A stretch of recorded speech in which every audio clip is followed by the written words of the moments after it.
Hey, salut tout le monde, bienvenue au King du Draft. Pascal qui est avec vous. On se fait un petit recap aujourd'hui de nos gagnants et nos perdants du draft de la NFL 2021. Donc, j'étais avec les membres habituels. On a PO, on a NG, on a Vince et on a Olivier qui est à la technique. Donc, on va commencer ça sans plus attendre.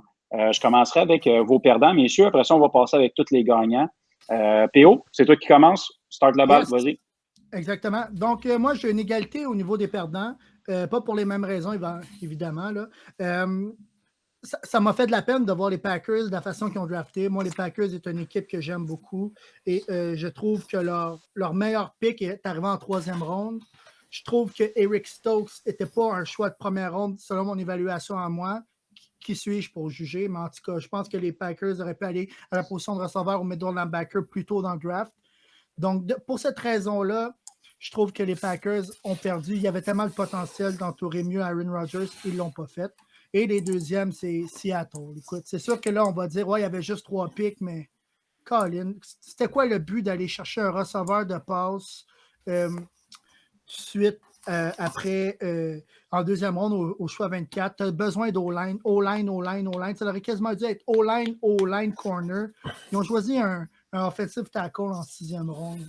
D'après moi, il y a des problèmes de recrutement là-bas, de scouting. Donc, mes perdants, malheureusement, les Packers et les Seahawks. Deux équipes que j'aime bien d'ailleurs. Parfait, merci PO. On va enchaîner tout de suite avec Angie. Vas-y avec ton perdant. Yes, moi j'ai une coupe de perdants. Fait que j'ai triché un peu. Je vais finir avec mon perdant ultime, mais je vais commencer avec les Saints, que pour moi, en première ronde, ils ont vraiment fait un reach avec Peyton Turner. Pour ceux qui ont regardé le live, il était même pas sur ma liste de top 10, même top 15 à sa position. J'avais aucune idée c'était qui. J'ai toujours aucune idée c'est qui. Fait que pour moi, c'était un reach incroyable. Ils n'ont pas adressé des positions importantes. Position de wide receiver là, qui était une place importante. Corner, j'ai aimé le pick de Paulson Adebo, mais je pense qu'il y a du travail à faire pour être starter dès l'an prochain. Fait que pour ces raisons-là, les Saints, pour moi, c'est des perdants de ce draft-ci. Peut-être une surprise pour certains. Moi, j'ai les Colts comme un grand perdant, simplement parce que ils ont mis Carson Wentz en place, puis ils lui ont donné la même recette qui n'a pas marché avec les Eagles l'an passé, c'est-à-dire aucune ligne offensive. Ils ont perdu plusieurs joueurs sur la ligne, puis ils n'ont rien repêché. J'ai aimé le pick de Kwity Paye. Je m'attendais à ce qu'il adresse la position de ligne offensive tôt, soit en deuxième ronde, en troisième ronde, mais le premier pick ou le seul pick qu'ils ont fait sur la ligne offensive, c'est en septième ronde. Même si c'est un gars de Penn State, j'aime le pick, mais ton gars de septième ronde, il va-tu même faire ton roster de 53? Probably not. Fait que les Colts, pour moi, ils ont vraiment pas très bien fait dans le draft. Mais le perdant ultime pour moi, c'est les Texans. Puis simplement pour le pick de Davis Mills, pour moi, le pick fait aucun sens. Le premier pick qu'il y avait dans le repêchage, c'est Davis Mills au numéro 67, en troisième ronde. Un corps arrière. Ils ont Tyrod Taylor qui risque de starter vu que Deshaun Watson, il sera pas là l'an prochain. En tout cas, on s'attend à ce qu'il soit pas là. Mais est-ce que Davis Mills, c'est un gars qui va starter sur Tyrod Taylor ou est-ce que c'est ton carrière du futur? Pour moi, la réponse est non aux deux questions. Fait que pourquoi ne pas repêcher un joueur ici qui va être starter parce qu'on s'entend qu'ils ont des besoins à toutes les positions? Pour moi, c'est un choix totalement perdu. Donc, pour moi, les grands perdants ici, c'est les Texans. Good. En passant pour les Colts, c'est pas tant une surprise. J'ai lu ça sur bien des médias aussi, là, qu'ils n'ont pas protégé Carson Wentz. Donc, t'es pas le seul à penser ça. Vincent, on y va avec toi, ton perdant. Ouais, ben c'est pas le perdant ultime, là, parce qu'il y a beaucoup d'options, mais moi, je me pose vraiment beaucoup de questions sur le draft des Raiders depuis l'ère Gruden. Là. C'est quand même spécial. Alex Leatherwood, en première ronde, c'est pas un mauvais choix, mais c'est encore un reach. Il y avait encore Christian Darrisaw qui était sur le tableau. Mike Mayock, John Gruden vont chercher leur gars, peu importe. Fait que, je sais pas comment que ça marche, le recrutement là-bas. Trevor Moehrig, c'est un excellent choix. Par contre, après ça, les Raiders ont encore fait des choix bizarres. Ils sont allés comme booster leur depth chart en safety. Mais c'est tous des safeties qui sont pas prêts à jouer. Là, on parle de Devin Deblow, Deblow de Virginia Tech. Il n'y a pas un gros upside. Ils sont allés chercher un linebacker, Malcolm Kuntze, qui jouera probablement jamais. C'est un peu spécial la façon que les Raiders recrutent, mais ils vivent et ils meurent avec ça. Fait que c'est ça mon choix. Good, parfait. Moi, j'ai été un petit peu pour la formule de Angie. Je vais vous en nommer un petit peu en rafale pour les perdants et pour le gagnant, puis je vais vous dire mon ultime à la fin. Donc, écoute, on a à peu près tous les mêmes. J'ai les Texans aussi. Les Texans, ça commence déjà par pas avoir de choix de première ronde. C'est difficile, c'est sûr et certain. Puis après ça, ben, je suis d'accord avec toi, Angie, là, d'aller chercher Davis Mills, alors qu'ils ont déjà 2 corps arrière. Je sais qu'ils n'ont pas de franchise quarterback, mais rendu là, c'est pas plus Davis Mills, je pense, qui est la solution rendue là. Seattle, on dirait que c'est quasiment une guerre d'orgueil avec leurs fans de ne pas vouloir drafter de O-line rendu là. Donc, ces 2 équipes-là, j'ai discarte tout de suite de ceux-là qui ont potentiellement bien fait. Je vais avec Vince aussi. Les Raiders, c'est bizarre. Alex Leatherwood, c'est pas un mauvais choix, loin de là, mais c'est un reach. C'est un reach. Puis on dirait qu'ils se font Gruden, mais rappelez-moi son nom, Mayock. Mayock, on dirait qu'ils se font un malin plaisir d'essayer de nous, on va essayer d'aller chercher la perle rare qu'on va développer. Puis vous, tu sais, on en connaît plus que vous quasiment. On dirait que c'est un genre de choses comme ça que j'ai beaucoup de la misère aussi. Mais pour moi, puis là, lancez-moi pas de rush, là. Je sais que je suis content de dire ce topic-là parce que c'est mes ennemis, c'est mes rivaux. Mais mes Ultimate Losers, c'est les Steelers. Puis là, je sais que c'est très débattable. Il y en a qui disent qu'ils ont eu un draft qui est super bon. Il y en a qui ont dit qu'ils n'en ont pas un bon. Moi, je trouve qu'ils ont perdu beaucoup de plumes sur la ligne offensive. C'est une position qui aurait dû être adressée en partant. Ils ont été chercher un running back. Ils ont été chercher un running back en première ronde. Puis vous savez ce que j'en pense d'un running back en première ronde. Il faut vraiment qu'il soit hors de l'ordinaire. Najee Harris, il est super bon, évidemment. Mais je ne crois pas que ce soit un running back qui mérite la première ronde rendue là. Après ça, ils ont été chercher un tight end. C'est sûrement le meilleur tight end du draft class. Là. Si on enlève Kyle Pitts, là, évidemment. Mais on dirait que ce qui me donne comme impression, les Steelers, c'est qu'ils veulent rejouer le football des années 90. Le football de nos jours, ça se passe par la passe. En ce moment, ils ont quasiment juste Juju. Ils ont quasiment été chercher aucune arme aérienne. J'ai vraiment beaucoup de difficultés avec ce qu'ils ont fait dans leur choix. Je vous ai nommé vraiment les 2 plus connus, là, leurs 2 premiers choix. Après ça, on s'y perd. Je vais vous avouer, il y a Quincy Roche, Roche, ou je ne sais pas comment on dit son nom, là, ben honnêtement. Mais à part de ça, je m'y perds dans leur draft. J'ai l'impression qu'ils sont pas sortis du draft améliorés. Donc, moi, mes Ultimate Losers, ça serait les Steelers là-dedans. On va enchaîner tout de suite, messieurs, avec vos gagnants. Donc, on va recommencer la roulette avec PO. Hey, c'est drôle, vous allez voir, moi je vais aller dans une autre direction que vous, là, mais mes Ultimate Winners, c'est les Panthers de la Caroline. Je vais juste nommer les players les joueurs qui ont repêché. Là. JC Horn, on pensait carrière, mais ils ont probablement le meilleur corner ou le top 2 corner du draft. Personne ne voyait aller là, mais c'est un gros pick. Terrace Marshall Jr. de LSU, qui est un gros receveur. Brady Christensen, qui est un offensive tackle de BYU, qui était très solide également. Tommy Tremble, qui était un des bons tight ends cette année de Notre-Dame. Chubba Hubbard, qu'on en a parlé, le running back canadien, qui va aller donner un peu d'aide à Christian McCaffrey pour avoir des jambes un peu plus légères quand il va courir. Puis Deontay Brown, offensive guard de Alabama, plus tard dans le draft, qu'on dit qu'il ressemble à Blastoise là, dans les memes, mais ça me fait rire. Mais c'est un gros offensive guard. Un garde offensif a un peu moins de pression pour s'établir tôt dans la NFL comparativement à un offensive tackle que, exemple, Alex Leatherwood aux Raiders, que ça va être un peu plus difficile, comme tu dis, surtout que tu fais souvent partie de la solution pour défendre ton carrière quand tu es offensive tackle. Mais je pense que les Panthers ont très bien draft. Et moi, je ne suis pas du tout d'accord avec vous par rapport au repêchage des Texans. Je vous explique pourquoi. Tyrod Taylor, c'est pas une solution à long terme. Hein. Tyrod Taylor, on s'entend que son poumon gauche est encore mal en point, je suis convaincu. on s'entend que Deshaun Watson a l'intention, en tout cas, pas l'intention, mais j'ai l'impression qu'il ne jouera plus jamais au football de sa maudite vie. Et Davis Mills, là, si Davis Mills n'avait pas sa grosse blessure au genou, le monde ignore, là, mais comme il y a quelques années, c'était un des top prospects high school avec toi. C'est un gros, bon corps arrière avec une belle balle, une belle spirale.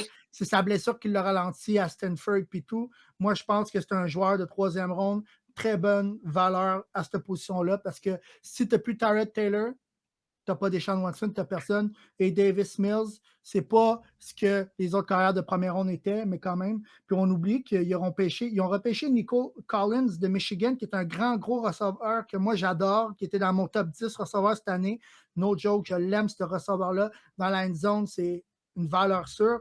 Puis Brevin Jordan aussi, des tight ends de Miami. Je pense que les Texans ne sont pas mal repêchés. Ils ont fait ce qu'ils pouvaient avec ce qu'ils avaient. Je pense pas que, comme tu dis, il n'y avait pas de choix de première ou de deuxième ronde. C'est un peu de la merde. Là. C'est dur que les gros joueurs sont partis, mais ils ont bien fait malgré tout. Mais mes ultimate winners, les Panthers de la Caroline. Et mon pick préféré des Panthers, c'est sûr, c'est Chubba Hubbard, que je trouve que c'est un vol au rang où ils l'ont pris. Ouais, en fait, je suis d'accord avec la majorité des choses que tu dis sur les Texans, PO. Moi, c'est où ce que je trouve qu'ils ont manqué, c'est vraiment leur premier pick que je trouve qui fait pas de sens. Mais je suis d'accord avec toi que Collins et Brevin Jordan, c'est des excellents choix. Par exemple, ils n'ont pas eu un mauvais draft. C'est plus au niveau qu'il n'y avait quasiment pas de choix. Angie, on va continuer avec toi pour ton winner. Yes, je vais me permettre de débattre le choix de Mills. Honnêtement, je pense que ça aurait été un bon choix avec une équipe qui a un corps arrière établi. Watson, oui, est établi, mais on connaît sa situation. Ce qui me dérange, c'est qu'on s'entend que les Texans vont pick top 3 l'an prochain. Ils ont-tu un first round pick l'an prochain? Avec les trades qu'ils ont fait? Bonne question. Moi, je me disais, la logique, c'est... Il me semble que non. Je ne sais pas si Olivier peut vérifier pendant qu'on en jase. Mais pour moi, ce que je me dis, c'est comme on s'entend que tu vas avoir un des top carrières l'an prochain. Fait que pourquoi tu gaspilles un choix sur un carrière cette année? C'est la façon que moi je l'ai vu. Mais s'ils n'ont pas de pic, là, j'y viens d'y penser, peut-être ça pourrait faire un peu de sens, but still. Ouais, puis Ali nous confirme.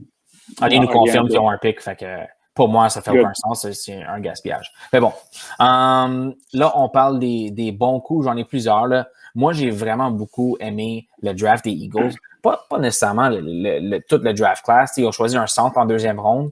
Kelsey est vieux, même si c'est un des meilleurs. Moi, ce que j'ai aimé, c'est qu'ils ont trade out en début de première ronde. Puis là, ils ont devancé les Giants pour aller chercher le gars qu'ils voulaient. Moi, je pense que Smith, c'est le gars qu'ils voulaient depuis le début. Puis ils croyaient possiblement pouvoir l'avoir avec le choix qu'ils ont échangé avec les Dolphins, qui était le choix des Niners initialement. Donc, j'ai aimé juste l'audacité qu'ils ont eu de faire ce pick-là. Évidemment, j'ai aimé les Bears. T'sais, les Bears, ils ont été vraiment chanceux, mais ils ont quand même trade-up pour aller chercher Justin Fields. Je pense qu'ils ont allé chercher beaucoup de valeur avec le pick de Justin Fields, puis ils sont allés le protéger en 2e ronde avec Tavin Jenkins, que, tu sais, guys, on en parlait avant le draft. Il y a plusieurs d'entre nous, on disait que c'était un choix de première ronde. Fait que, tu sais, 2 premières rondes, quand tu as 2 steals, tu mérites d'être mentionné dans les tops.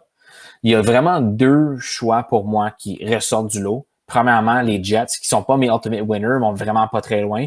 La raison pourquoi, c'est que je vous donne les 4 premiers picks des Jets. Zach Wilson, évidemment starter day 1. Elijah Vera Tucker, évidemment starter day 1. Elijah Moore, le petit receveur de Mississippi, il va être dans rotation, mais il va avoir un impact. Je le vois très facilement avoir une 50aine de catches l'an prochain. Puis Michael Carter, que c'était un des running backs qu'on avait feature dans notre présentation avant le draft. Puis on disait que c'était un bon change of pace, c'était un bon third down back. Mais là, il n'y a pas d'autres running back là, avec les Jets. Fait que c'est the guy. Leurs 4 premiers picks, ils ont 4 starters ou 4 joueurs qui vont venir avoir un impact pour l'équipe. Je pense que c'est incroyable. C'est une valeur que personne d'autre est allé chercher avec leurs 4 premiers picks du draft. Donc, les Jets ont vraiment très, très bien fait. Mais pour moi, ultimate winner, c'est les Dolphins. Pas nécessairement à cause des choix qu'ils ont fait. Je vous rappelle, ils sont allés chercher avec le 6e pick Jalen Waddle. Pour moi, c'était le gars qui voulait au 3e pick. Puis il se sentait à l'aise d'aller chercher la 6e. Jalen Phillips, 18e pick. Javon Holland dans deuxième ronde. Puis Liam Eichenberg en 2e ronde, la ligne offensive aussi. Je pense que les 4 peuvent avoir des impacts. Évidemment, Waddle va avoir un impact. Phillips aussi, ils vont être des starters. Holland, je pense qu'il pourrait starter. Là, je ne connais pas leur depth chart au poste de safety. Puis Eichenberg, s'il n'est pas starter, ben c'est le 6e online. Dès qu'un gars se blesse, c'est Eichenberg qui va embarquer. Donc, encore une fois, ils sont allés chercher des bons joueurs qui vont avoir un impact tout de suite. Mais surtout, ce qu'ils ont fait, c'est qu'ils ont échangé le 3e overall. Puis moi, j'ai comme l'impression qu'ils n'aimaient pas ce pick-là. Ils étaient dans une position qu'ils allaient choisir un gars qui allait reach à ce poste-là. Ils ont dit, tu sais quoi, on va reculer à 12e. Puis là, ils sont rapprochés à 6e. Fait que je vous dénumère qu'est-ce qu'ils ont échangé puis qu'est-ce qu'ils ont obtenu. Ils ont échangé le 3e pick overall. Ils ont échangé le 3e pick de 3e ronde du draft qui vient de passer, puis la première ronde de l'an prochain. Ça, c'est ce qu'ils ont perdu. Ce qu'ils ont gagné, c'est le 6e pick. Évidemment, ils ont choisi Waddle. 2022, ils ont gagné first round puis third round des Niners. Puis 2023, ils ont gagné le first round des Niners. Puis l'an passé, ou le draft qui vient de passer, ils ont obtenu le 4e pick aussi des Eagles, 4e ronde. On s'entend que la valeur est incroyable là, pour un gars qui voulait, j'imagine, à mon avis, là, qui voulait au 3e pick. Donc, pour moi, gagnant ultime, là, c'est les Dolphins. C'est même pas négociable, à mon avis. Good. On va y aller avec Vince. Ouais, moi, ça me fait pas plaisir parce que souvent, quand j'analyse les équipes qui ont repêché, je commence toujours par regarder les clubs que j'aime pas, qui sont allés chercher qui, puis en espérant que ça soit mauvais. Puis les Patriots, j'ai regardé ça, puis je pense qu'ils ont pas mal ils ont un des bons drafts là, cette année, je pense. Là. On parlait de Mac Jones, ils ont parlé qu'il sortait peut-être 3e, que peut-être Bill Belichick il allait échanger pour monter son rang, pour aller chercher son QB. Puis finalement, non, il a juste attendu, il a eu son QB, il n'a rien donné pour. Puis moi, Mac Jones, je suis pas son fan numéro 1, mais Mac Jones fait tellement de sens dans l'offensive des Patriots. Moi, ça me surprendrait même pas qu'ils prennent la job à Cam Newton dès cette année. Je serais même pas surpris. Ça va être le fun à voir, là, mais c'est vraiment une offense qui est bâtie pour un pocket QB comme Mac Jones. Je regarde les 2 autres choix après. Il y a Christian Barmore, que moi, je sortais en première ronde. Que je pense que c'est probablement le meilleur joueur de ligne défensive qui était disponible, que c'est les Patriots qui sont allés le prendre. Leur 3e, c'est Ronnie Perkins, un autre joueur de ligne défensive d'Oklahoma, qui va probablement être un vol. Là. Je pense que s'il est sorti aussi tard, c'est à cause qu'il y avait eu il avait raté des drug tests. Là. Je pense qu'il avait été suspendu une couple de matchs cette année, mais ça va vraiment être un vol s'il garde la même production qu'il avait à Oklahoma avant sa suspension. Puis même à 4e, ils sont allés chercher le running back aussi d'Oklahoma qui va être parfait aussi avec les Patriots. Je pense que c'est toutes des vols quasiment ce qu'ils ont fait, puis ça me fait de la peine de dire ça. Parfait, messieurs. Donc, je vais essayer de passer vite, moi aussi, parce que vous avez pas mal dit qu'est-ce que, évidemment, en passant en dernier, vous avez pas mal dit ce que je pense sur bien des choses. Encore une fois, NG, j'ai l'impression qu'on connaît le niveau football parce que à peu près tout ton exposé, c'est exactement mon analyse du draft. Mais je vais passer vite avec mes picks. Je vais parler des Pats tout de suite, vu que Vince vient juste de finir avec Mac Jones, OK? Tu sais, quand on dit c'est le plus Patriots des picks, ben, je veux dire, si vous connaissez moindrement le foot, c'est juste le plus Patriots des picks, OK? Je vais même pas rien rajouter là-dessus. Christian Barmore, incroyable. Moi, mon pick préféré des Pats, OK? Pas nécessairement le meilleur joueur, mais que je trouve qui est à bonne place, c'est Ramondre Stevenson. Pour moi, quand je disais que j'aime pas les picks de running back en first round pick, pour moi, ce gars-là, c'est exactement où ce qu'il devrait être. Et je suis sûr que ça va être un running back d'avenir dans la NFL. Ils ont été le chercher en quoi? En 3e, 4e ronde? C'est 4e ronde, donc c'est pas tant un commitment pour lui. J'adore ce pick-là. C'est mon pick préféré des Pats. Alors, on y va avec les Bears. Même chose que tu disais, Angie. Je pense que rendu là, les Bears étaient surpris que Justin Fields était encore sur le board. Puis en plus, ils ont été chercher Tevin Jenkins. Tu en as parlé. On en a tous parlé dans les capsules juste avant le draft. C'est un gars qui nous a tous impressionnés, qui sortait pas beaucoup. C'est pas dans les plus populaires, mais quand tu regardes ses tapes, c'est incroyable. Fait que d'être venu protéger Justin Fields avec ce joueur-là, qui a une belle agressivité, que tu sens qu'il est fait pour les climats les climats froids de Chicago. Je crois que c'est un super bon pick aussi. Les Jets. Quel draft. Je ne répéterai pas tout ce que tu as dit, Angie, mais les 4 premiers picks, c'est exactement ça. Je ne vais même pas en rajouter. Tu en as déjà parlé. C'est incroyable. Et moi, qu'est-ce que j'aime pas, pourquoi j'aime pas les mettre gagnants, c'est qu'il y avait le 2e pick overall. Fait que je trouve ça facile de les mettre gagnants. Mais malgré ça, ils ont bien drafté par les rondes subséquentes.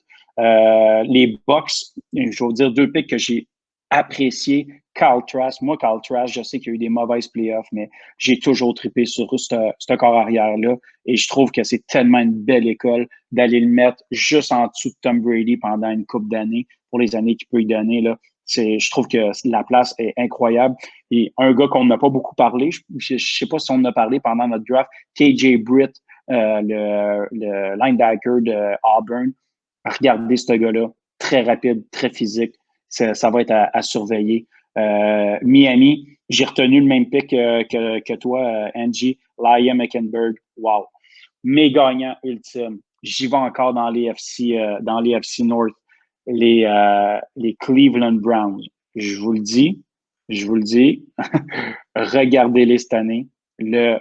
Pour le fun, là, allez voir leur depth chart à la defense. C'est incroyable.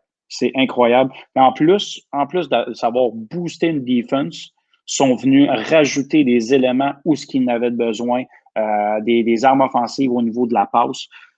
Pour moi, c'est de loin les gagnants.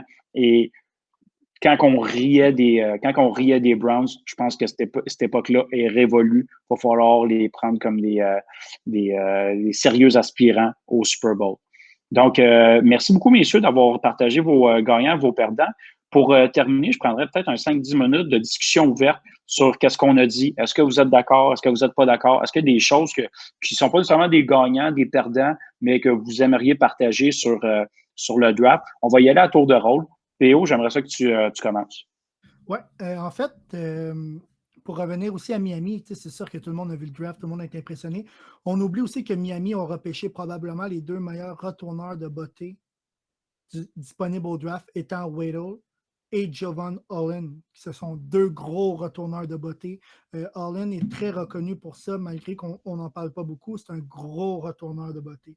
Ce que j'aime aussi cette année, j'ai l'impression que, moi, pardon, j'aimais beaucoup taquiner les Bears, puis les Jets, puis les Browns. Je trouvais tellement que c'était des équipes sans saveur, malgré qu'ils ont une historique. Ça faisait des années là, qu'on les voyait tout le temps repêcher tôt, qu'on savait déjà que c'était gagné d'avance. Comme tu dis, la défensive des Browns, c'est une défensive qui va gagner, qui peut gagner le Super Bowl juste là. Comme juste là, c'est juste épeurant.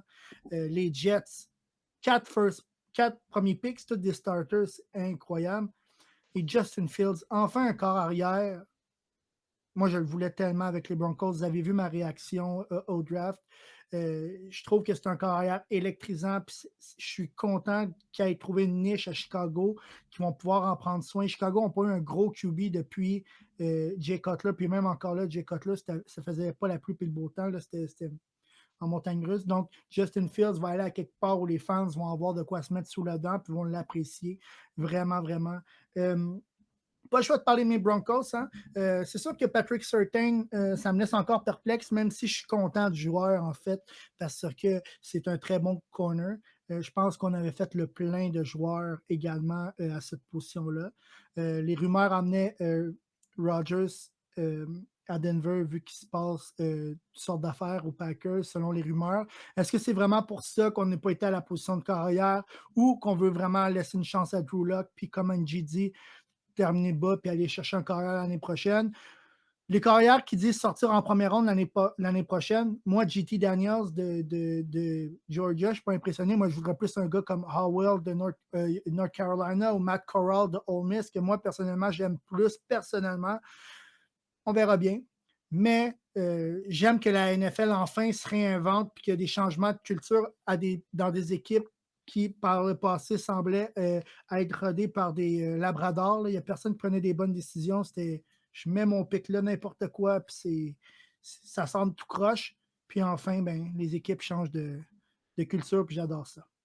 Good. Merci, P.O. Angie, on va y aller avec toi, ton commentaire. Yes, ben, j'ai comme pas le choix de mentionner les Packers, vu que PO les a attaqués dès le début. Tu sais, je suis entièrement d'accord avec le choix, le commentaire que tu as fait sur Eric Stokes. Je pense que, personnellement, je voulais pas toucher à aucun des deux corners de Georgia. Je pense qu'ils sont fait défoncer cette saison-là plusieurs reprises. Mais c'était quand même comme le troisième meilleur corner qui restait. Il y avait Asante Samuel qui était vraiment le gars que je voulais. Ils ont comme trouvé la position, mais ils n'ont pas trouvé le gars, à mon avis. Mais à l'extérieur de ce pic-là, je pense qu'ils ont quand même eu un draft relativement bon. Josh Myers d'Ohio State, le centre. Amari Rogers, qui est comme mon coup de cœur. Je vois Randall Cobb en lui, là, vraiment notre slot receiver qu'on n'a pas depuis le départ de Randall Cobb. En cinquième ronde, il y a...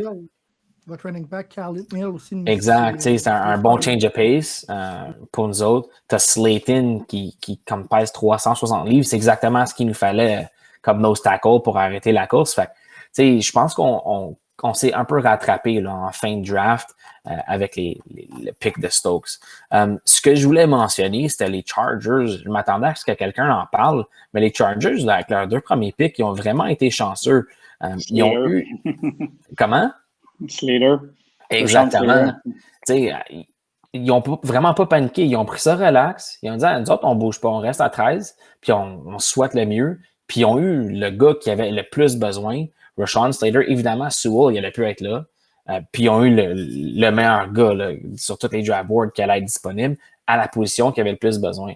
Puis en plus, ils ont eu mon Asante Samuel en deuxième ronde. Fait que c'est deux gars qui vont plugger tout de suite, qui vont starter. Je pense que les Chargers ont un excellent draft aussi. Fait que, peut-être mention un peu de hate sur les Niners. Pour moi, ils ont tellement trop donné pour Trey Lance, qui est un projet un peu meilleur que Jordan Love. Mais pour moi, là, mettre le 1000 là, mettre le gros paquet sur Trey Lance, pour moi, ça fait pas de sens. Jordan qui? I don't know. Il n'a pas été allié. Vincent, on y va avec toi, ton commentaire sur le draft. Ouais, mais je veux juste rebondir un petit peu sur ce que Pierre-Olivier a dit. Moi aussi, je suis un fan des Broncos. Là. Hey, on espère-tu qu'il va être mauvais à Chicago? Parce qu'imagine s'il devient le franchise QB puis que les Broncos sont sautés par-dessus. Là. Oh là là! Oh là là là là là! Fait que je lui souhaite le mieux à Justin Fields, mais je veux qu'il soit comme correct at best. Parfait. Ah, excuse-moi, tu avais un autre commentaire. En fait, je voulais juste aussi rebondir sur ce que tu avais dit sur Ramondre Stevenson, le running back que les Patriots ont choisi. Tu as dit un running back qui sort au quatrième tour, que c'est ça la position de running back.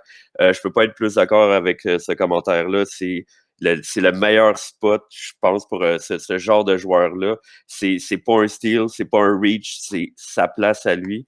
Puis c'est pour ça que j'ai été sévère avec le choix de Najee Harris des Steelers. Je trouvais que ça n'avait pas de bon sens d'aller chercher ça aussitôt. Puis tu as parfaitement résumé ce genre de passé-là avec le commentaire sur Stevenson. Good. Écoutez, moi, je vais terminer. Deux petits commentaires que j'avais oublié de vous dire sur mes winners et mes losers. Qu'est-ce que j'ai vraiment beaucoup apprécié de Miami? Qu'est-ce que j'ai aimé, c'est qu'ils n'ont pas paniqué. Ils m'ont semblé comme être un front office qui a été vraiment calme. Ils ont réussi à back down, à trade down, puis ils s'en ont pas fait. Ils sont allés à la 12e place, sont revenus à 6e place, puis ils savaient probablement le joueur qu'ils voulaient viser, puis ils n'ont jamais paniqué. Puis j'ai trouvé ça rafraîchissant. Les Dolphins, on s'entend que depuis l'époque d'Dan Marino, ils ont pogné un méchant gros creux de vague. Puis qu'est-ce que j'aime, c'est qu'on dirait qu'on commence à revoir une AFC East qui est beaucoup plus compétitive avec les Bills qui arrivent aussi. J'ai vraiment aimé c'est une mention spéciale, peut-être pas au niveau du choix, mais de l'attitude médiatique qu'ils nous ont donnée. Il avait l'air en confiance, puis j'ai vraiment beaucoup aimé ça. Je reviens sur mon ultimate loser, qui était les Steelers. Une position que j'ai pas adressée aussi, c'est leur dernier pick, OK? Leur dernier pick, c'est un punter. J'ai absolument rien contre aller chercher un kicker ou un punter, mais quand tu n'as pas tant de besoin ou que tu as vraiment beaucoup de picks, puis je trouvais que les Steelers avaient besoin de se rebâtir à un point assez important pour pas aller chercher un punter. Punter, là, va chercher sur le undrafted free agency, va t'en chercher un. Il y en a. Je sais que quand tu as un bon punter, c'est le fun d'en avoir, mais ils ont beaucoup de besoins à plein de places. Puis ça l'a un petit peu ça m'a un petit peu dirigé mon choix vers eux pour mes perdants. Puis bien sûr, ben moi aussi, je vais finir avec mes Bengals. J'ai pas grand-chose à dire honnêtement parce que j'ai vraiment aimé notre draft. Je l'ai aimé d'un bout à l'autre. Il y a des choix que j'étais un petit peu moins d'accord, mais rendu là, je pense que c'est vraiment juste question de philosophie. On peut reparler de Chase et de Sewell, mais je pense que rendu là, les performances sur le terrain vont le dire. On a adressé la position pendant le draft. Donc, moi, personnellement, je suis vraiment content du draft des Bengals. Hey, merci, messieurs. C'était super agréable. C'était super agréable de faire le draft avec vous aussi. On va continuer à faire des capsules. On va continuer à vous poster des actualités. Donc, likez, partagez, suivez notre chaîne YouTube. Je vous remercie beaucoup, messieurs. Passez une belle fin de soirée.